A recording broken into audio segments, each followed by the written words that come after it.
Bien, je propose de continuer notre fil conducteur sur cette société du lien. Alors, on l'a évidemment entendu aussi, il y a un sujet de promotion de l'économie sociale et solidaire à travers le monde, à travers l'Europe, en France évidemment en particulier. Et pour en discuter, je vous demande d'accueillir mes deux prochains invités, les leaders, on a appelé cette séquence leader de l'ESS. C'est Juan Antonio Pedreño, qui est le président de The Social Economy Europe, s'il vous plaît. Bravo. Et Stéphane Montuzet, qui est coprésident du GSEF.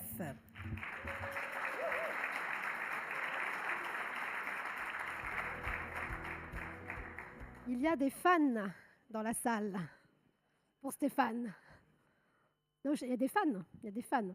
Vous pouvez vous saisir de votre... Est-ce que vous avez tous les deux un micro? On va aller... Parce que... Allez, maintenant, on peut prendre le temps, on va se détendre. Voilà, à faire les choses simplement, entre nous, entre personnes qui acceptont tout le monde, parce qu'on nous l'a dit, sans souci. Voilà.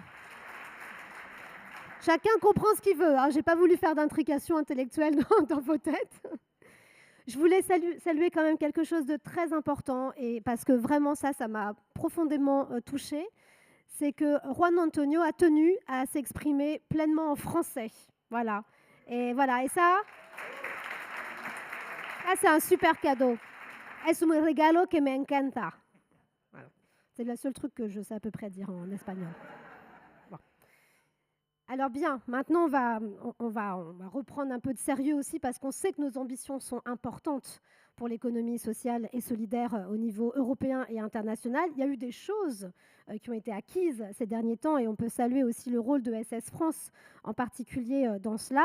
Monsieur Pedreño, vous avez souligné à plusieurs reprises que l'économie sociale, elle connaît un élan, un momentum en fait, et a fortiori malheureusement renforcé par le contexte en tout cas européen politique. Donc de grandes reconnaissances sont arrivées. Le tout premier plan d'action pour l'économie sociale a été adopté par la Commission européenne en décembre 21. Il y a eu la recommandation du Conseil de l'Union européenne en novembre 23. Et ça contient un large éventail en fait, de mesures qui peuvent constituer un véritable potentiel en fait, politique et social. Et à l'échelle internationale, on ne peut pas faire l'économie de rappeler, évidemment, la résolution de l'ONU, la reconnaissance aussi par l'OCDE et le Bureau international du travail qui, concomitamment, en fait, ont créé un effet comme ça assez fort. Quels sont les facteurs qui, d'un seul coup, voilà, ont permis cette reconnaissance? Bonjour. Si bien je parle un peu bien l'espagnol, en cette occasion, je vais parler en français. Je vais lire l'intervention parce que j'ai un problème avec le vocabulaire. Nous aussi. Bonjour. Tout d'abord, je voudrais féliciter Benoît Hamon au nom de Social Economy Europe et de tous ses membres. Et permettez-moi de féliciter aussi notre collègue et ami Jérôme Sadier pour le travail qu'il a accompli ces dernières années en tant que vice-président de Social Economy Europe et également en tant que président d'ES France. Merci beaucoup, Jérôme, pour ton engagement et tes efforts inlassables. Monsieur Hamon, cher Benoît, nous vous félicitons pour votre nomination et sommes également ravis que vous preniez les relais dans le cadre de votre nouvelle présidence. Social Economy Europe est à votre disposition et à la disposition de l'ensemble des membres de l'ES France. Il y a un an, à Paris, Jérôme et moi avions signé un accord de coopération entre France et la Confédération espagnole d'entreprises de l'économie sociale, CEPES, pour soutenir et accompagner les mesures prévues dans la déclaration d'intention à coopération et assistance technique dans le domaine de l'économie sociale entre les gouvernements français et espagnols en janvier 2023. Le renforcement de cette coopération entre les gouvernements de toute l'Europe a été rendu visible et concret dans la feuille de route adoptée par 19 gouvernements à Liège en février dernier pour placer l'économie sociale au cœur de l'agenda de la nouvelle Commission européenne. Avec l'adoption par la Commission européenne du plan d'action, la recommandation du Conseil, l'adoption des résolutions et des recommandations en faveur de l'économie sociale par la Nations Unies, l'OCDE et l'OIT, il existe aujourd'hui une convergence des stratégies d'initiatives visant à promouvoir l'économie sociale à tous les niveaux, depuis les territoires et les régions jusqu'à plus haute instance internationale, avec un dénominateur commun, tenir compte des réponses positives apportées par l'économie sociale aux défis des secteurs clés tels que l'emploi, l'énergie, les logements, la réindustrialisation, la pêche, l'éducation, les services sociaux, la promotion d'une croissance économique durable et équilibrée et l'engagement en faveur de l'inclusion sociale. Parce que là où existe l'économie sociale, la société bénéficie d'un plus grand bien-être. Là où existe l'économie sociale, il y a moins d'inégalités. Là où existe l'économie sociale, il y a davantage d'emplois et des emplois de qualité. Là où existe l'économie sociale, nos villages sont animés et ont une activité économique. La vie y est meilleure. Aujourd'hui, l'économie sociale est reconnue comme un vecteur essentiel du développement durable et d'une croissance économique soutenable grâce aux valeurs de démocratie, d'égalité et de solidarité. Ces valeurs d'économie sociale apportant des solutions aux trois principaux défis auxquels l'humanité est confrontée aujourd'hui. Le premier, la lutte contre les inégalités de toutes sortes, qu'elles soient économiques, de genre ou de pouvoir. La lutte contre les changements climatiques et surtout le renforcement des systèmes démocratiques. Ces réponses de l'économie sociale sont plus que jamais nécessaires en Europe, surtout à l'heure actuelle.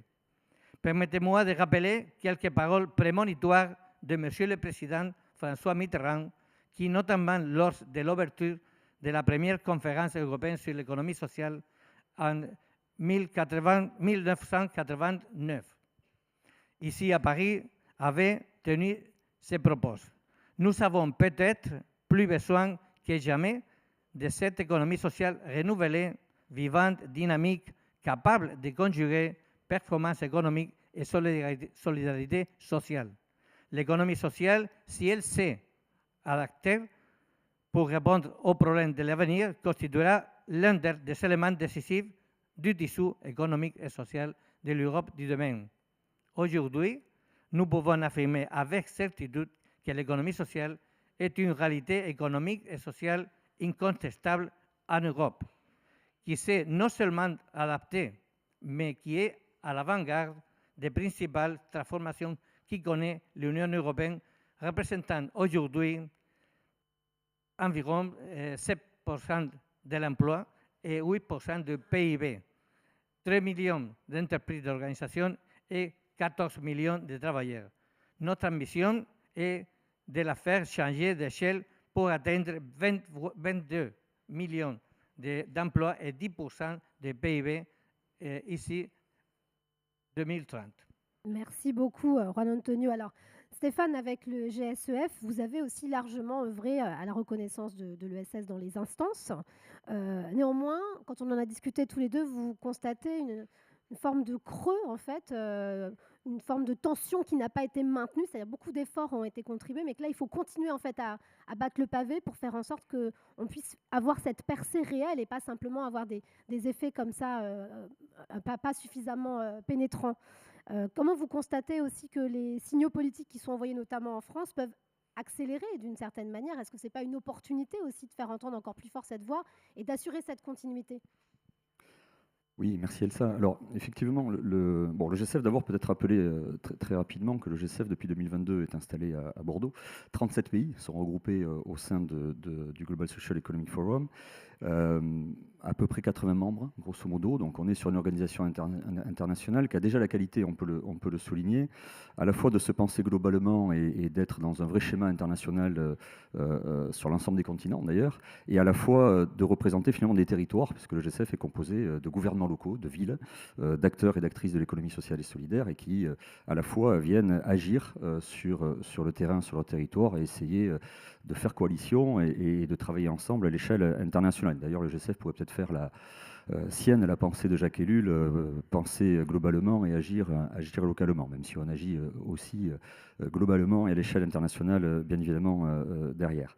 Le G7 a été présent, effectivement, sur le momentum que l'on a qualifié au sein de la coalition internationale, notamment avec ESS Forum International et puis l'Alliance coopérative internationale, sur effectivement la résolution de l'ONU, aussi auprès de l'OIT sur la question du travail décent. Donc le G7 a contribué avant d'être à Bordeaux, dans sa phase de transition, et depuis que nous l'accueillons à Bordeaux, sur ces gains finalement internationaux et cette reconnaissance, définition universelle de l'économie sociale et solidaire. Mais c'est vrai que dans tout momentum, il y a l'avant et l'après, et c'est peut-être là qu'il faut que nous apportions une forme de vigilance particulière, dans tous les cas de maintien d'un effort, alors ce que nous faisons, ce que nous essayons de faire, mais oui, nous ne sommes plus dans les mêmes dynamiques qu'avant, la question du plaidoyer, la question de la reconnaissance, autant de l'ESS que de poser une définition dans laquelle chacun et chacune peut s'y reconnaître, doit maintenant nous appeler une logique de développement, une logique d'action, de concrétisation, d'opérationnalité, et je crois que c'est là que nous sommes, c'est là que nous avons un défi collectif à porter, et puis c'est vrai que la séquence, alors ça teinte effectivement depuis hier nos discours. Beaucoup de choses ont été dites depuis hier, mais je crois qu'il faut prendre en compte, et c'est pas forcément parce que nous sommes effectivement dans une forme d'électrochoc depuis quelques jours en France, que les mécanismes contre lesquels se bat l'économie sociale et solidaire, que nous avons pu partager à l'échelle nationale depuis hier, sont les mêmes à l'échelle internationale. Nous sommes face à une économie, autant l'économie capitaliste d'ailleurs que les logiques idéologiques d'extrémistes à laquelle nous sommes confrontés, sont dans une vraie politique de l'isolement. Et à l'échelle nationale, c'est l'isolement des personnes. D'ailleurs, on en fait des individus. Je vous encourage à faire attention à cette terminologie. D'ailleurs, comme Boltanski le disait, les individus sont quand même une production du système capitaliste. On a des consommateurs isolés. Donc, on est dans ces vraies logiques d'isolement des personnes. Mais c'est vrai à l'échelle internationale où on isole les peuples. Et c'est contre ça que l'économie sociale et solidaire doit se battre. C'est dans cette logique de solidarité, de lien. Et l'ESS doit être plus que jamais un pont entre les cultures, un pont entre les peuples, et c'est ce qui me semble être un des enjeux, dans tous les cas, auxquels nous sommes confrontés maintenant. Je le disais tout à l'heure, un enjeu d'opérationnalité, c'est vrai, mais de plus en plus un vrai enjeu civilisationnel, finalement. Merci Stéphane. Juan Antonio Pedreño, quand on tient compte de l'expérience de Social Economy Europe, là on est au sortir donc, des élections européennes, quelles étaient les propositions majeures et quelles sont celles que vous allez pousser aussi pour valoriser l'économie sociale et solidaire? Les résultats des élections européennes ouvrent une nouvelle ère pour l'Europe et aussi pour l'économie sociale. Au cours de cette législature, nous partons d'une situation en faveur de l'économie sociale sans précédent, avec le plan d'action qui comprend 60 mesures constituant une politique européenne favorable pour l'économie sociale et la recommandation qui vise à créer des environnements favorables à nos modèles d'entreprendre en tous les pays.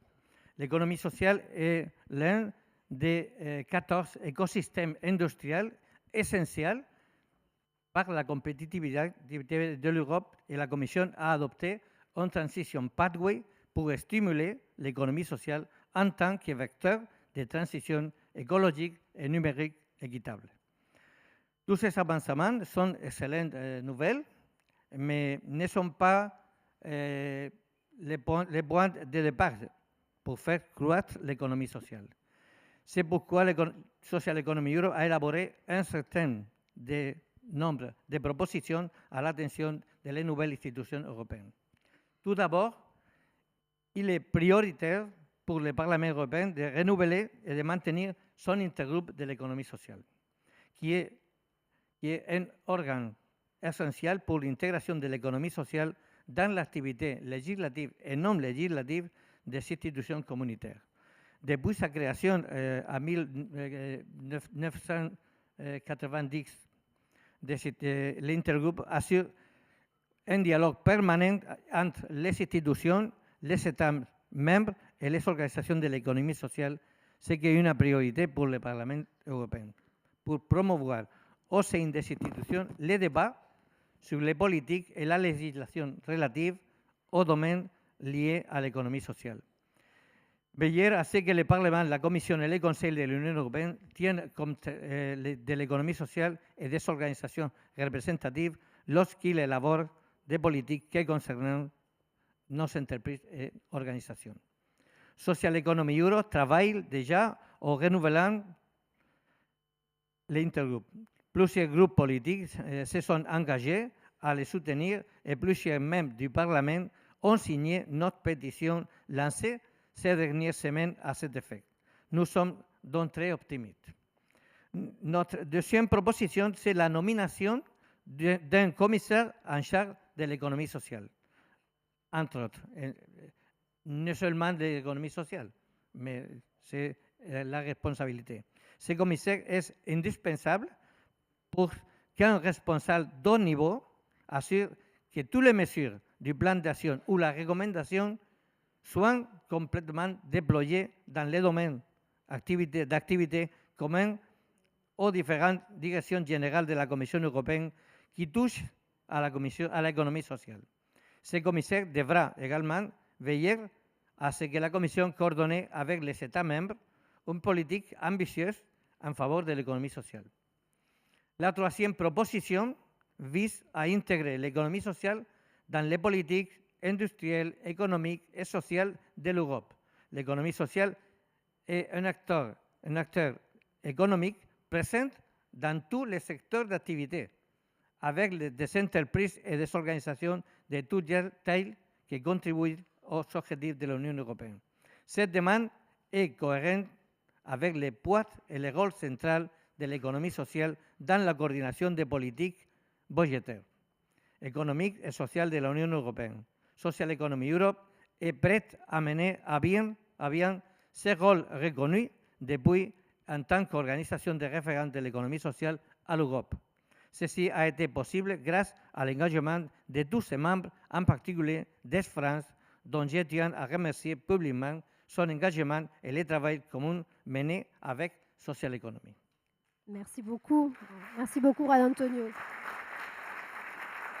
Donc, si je résume, un intergroupe renouvelé, un commissaire en charge de ces questions-là et l'intégration dans les politiques industrielles de l'économie sociale et solidaire. La participation dans toutes les politiques Toutes les, bien sociales, sûr. économiques, sociales. Infiltré partout, par capillarité. Très bien. Stéphane, selon vous, quels sont les grands enjeux? On a aussi beaucoup parlé de coalition. Alors, c'est vrai que on en parle toujours des coalitions en réalité. On dit toujours qu'il faut qu'on fasse les choses ensemble, en collectif. Et c'est vrai que l'économie sociale et solidaire porte dans son ADN cette notion de collectif. Et le G7 a cette particularité aussi de regarder de manière 360 la meilleure façon de pouvoir transformer ce système-là. Donc comment vous imaginez la suite? Comment on peut faire face à ça et comment on les crée vraiment, ces coalitions efficaces et qu'elles inspirent les autres? Alors, bon, les enjeux ils sont multiples. Vous avez 3 minutes. J'ai 3 minutes pour une dissertation Pour une vie. Pour une vie. Pour une vie presque. Non, mais écoutez, de façon assez simple. Moi, je crois effectivement derrière les coalitions, je crois que c'est les questions de coopération qui se posent.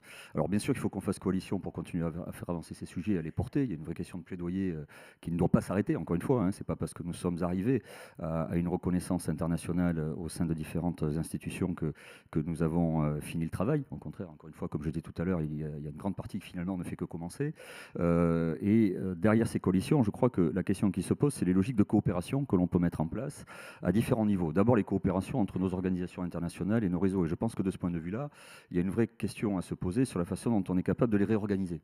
Voilà, encore une fois, elles étaient orientées dans des logiques de plaidoyer, dans des logiques qui visaient à faire reconnaître l'économie sociale et solidaire. C'est pas terminé, mais il faut maintenant que l'on se réorganise, que l'on coopère entre nous dans des logiques très opérationnelles, je l'ai dit tout à l'heure. Ces questions de coopération, elles se passent dans les territoires et au sein de tous les continents. Et on pourrait profiter de la présence de Madame la ministre de la Côte d'Ivoire pour parler du continent africain, où on voit effectivement qu'il y a une vraie prise en main avec effectivement le soutien de la puissance publique, mais aussi des acteurs. Je citerai 2 exemples. Très récemment, il y a eu le premier forum africain de l'économie sociale et solidaire à Yaoundé au Cameroun, dans lequel on voit bien que suite à Dakar, les acteurs, les actrices ont décidé de poursuivre finalement un travail de coopération, un travail d'action, un travail de présence sur le terrain. Et puis, il y aura Yamoussoukro en octobre prochain le premier forum des jeunes leaders de l'économie sociale et solidaire, et on voit bien qu'il y a une logique de permanence qui est en train de s'installer sur ce continent, et on peut en prendre exemple pour le coup, parce que je pense que ça passe effectivement par là. Derrière ces logiques de coopération, je crois qu'il y a aussi des enjeux de développement. Je l'ai dit tout à l'heure, la question de passer réellement dans des logiques opérationnelles, dans des logiques de transcription finalement de notre projet politique en réponse technique sur le territoire, doit être pensée et doit faire l'objet de nos réorganisations. De ce point de vue-là, le GCEF propose de travailler là aussi de façon coalisée dans ces logiques-là, notamment en mutualisant l'ensemble des compétences que l'ensemble des réseaux et l'ensemble des organisations peuvent avoir en faveur des meilleures réponses et des réponses les plus réactives que l'on puisse imaginer sur les différents continents et auprès des différents territoires. C'est d'ailleurs une des missions du GCEF que de travailler sur ces questions d'accompagnement réglementaire, des réseaux, à l'entrepreneuriat notamment des jeunes. Et d'ailleurs, le GCEF a mis en place un pôle jeunesse permanent entre ses membres de façon à porter la question de la jeunesse et de l'entrepreneuriat des jeunes. Puisqu'on parle des jeunes, je crois qu'il est un enjeu éducatif. Tout à l'heure, je parlais de questions de civilisation. Je crois que, d'abord, il ne faut pas avoir peur des mots. Je crois qu'on est vraiment là. Et puis, encore une fois, la séquence française nous ramène à ça. Nous sommes sur un enjeu civilisationnel. Et on ne pourra pas porter ces questions civilisationnelles sans porter les questions de culture, d'éducation. Et ça se passe auprès de la jeunesse, auprès des jeunesses. Et de ce point de vue-là, il faut que, là aussi, nous relevions le défi qui est derrière. Et puis, je pense qu'il faut qu'on se batte pour des moyens qui sont essentiels. L'ESS est d'abord avant tout un projet politique. C'est une économie qui se pense d'abord politiquement, et je crois qu'il faut qu'on sorte du carcan technique. On l'a dit tout le long de ce congrès, mais je ne suis pas certain que ce soit tous les jours traduit, et je pense que l'ESS doit revendiquer sa place politique, doit revendiquer la politisation qu'elle fait des questions économiques et sociales, et c'est peut-être là aussi qu'il y a un enjeu international, de moins en moins, peut-être. Dans tous les cas, les séquences internationales nous aideront peut-être nous aussi à franchir les écueils dans lesquels on va peut-être se trouver à l'échelle nationale. Je crois que les solutions sont autant internationales que nationales dans l'avenir.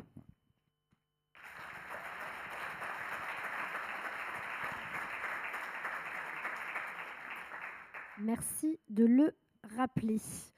Donc nous avons vu qu'il y avait un large éventail de mesures pour l'économie sociale que l'Europe est en train de mettre en place et qui devraient être développées dans cette nouvelle législature européenne. En tout cas, on l'appelle de nos voeux. Juan Antonio Pedreño, quelles sont pour vous vraiment les priorités en fait, à mettre en œuvre par la Commission et les autres institutions? L'économie sociale ne peut pas et ne doit pas baisser la garde. Elle doit continuer à être proactive et agir auprès des décideurs des institutions européennes. Nous avons déjà commencé à travailler en ce sens. Social Economy Europe, avec le soutien notamment d'Est France et de la CRES Grand Est, organise au Parlement européen à Strasbourg le 18 juillet prochain un premier événement avec les nouveaux députés européens pour ensemble identifier les priorités du travail du Parlement et de l'intergroupe de l'économie sociale dans le cadre de la nouvelle Commission européenne. Il y a plusieurs priorités sur lesquelles nous devons poursuivre nos travaux, qu'il s'agisse d'aider d'État pour que les droits communautaires prennent en compte nos modèles d'entreprise ou une plus grande participation de l'économie sociale dans les marchés publics socialement responsables, une question sur laquelle nous avons déjà débattu avec les leaders des groupes politiques du Parlement européen. La consolidation d'un écosystème financier adapté aux besoins des organisations de l'économie sociale est un domaine essentiel. Social Economy Europe vient d'élaborer des propositions pour le programme InvestEU que nous allons transmettre aux députés européens et à la Commission pour qu'ils les intègrent et les mettent en œuvre dès le début de cette nouvelle législature. Et également une bonne nouvelle que les fonds sociaux européens, les FEDER ou les actions financières dans le cadre du programme Interreg identifient l'économie sociale comme une priorité pour leur investissement, notamment au niveau local, ce qui implique d'agir auprès des autorités publiques nationales, régionales et locales pour utiliser ces fonds en faveur du développement de l'économie sociale au sein des territoires. Rapprocher les jeunes de l'économie sociale est également une initiative pertinente du plan d'action européen avec son Académie de l'entrepreneuriat des jeunes. Social Economy Europe veille à ce que cette initiative soit mise en œuvre dans chaque pays et région et à ce que les jeunes puissent bénéficier de mesures et de projets convenus à Bruxelles. La dimension internationale de l'économie sociale est également un domaine dans lequel nous devons continuer à travailler. Par exemple, en 2023, l'économie sociale a fait partie d'un programme de l'Union européenne avec les Méditerranée et l'Amérique latine, auquel Social Economy Europe a participé lors de la session de travail entre les acteurs économiques pendant le sommet de l'Union européenne-Amérique latine. Aujourd'hui, l'économie sociale est au cœur de las agendas des gouvernements et des institutions grâce à son poids et surtout au fait qu'elle apporte des réponses aux défis auxquels la société européenne est confrontée. L'objectif de Social Economy Europe est de participer aux espaces où les décisions sont prises afin que nos entreprises et organisations puissent se développer dans un écosystème favorable et ainsi continuer à contribuer à la construction d'un modèle social et économique de l'Europe. Cette demande est soutenue par la recommandation du Conseil de l'Union européenne qui invite les États membres à explorer les possibilités de faciliter la participation des entreprises de l'économie sociale, de les organisations de l'économie sociale au dialogue social. Pour toutes ces raisons, une fenêtre d'opportunité s'ouvre après ces élections européennes pour renforcer une politique européenne en faveur de l'économie sociale, en dialogue et avec la participation de ces organisations représentatives en lien avec les institutions européennes et en particulier avec le Parlement. Parce que seuls, nous sommes invisibles, mais ensemble, nous sommes invincibles. Merci. Bravo. Bravo. Merci beaucoup à tous les deux. Merci beaucoup de vos éclairages sur cette dynamique. Voilà, parce que seuls, nous sommes invisibles, mais ensemble, nous sommes invincibles. On va garder ça comme conclusion au roi d'Antonop. Merci beaucoup à tous les deux.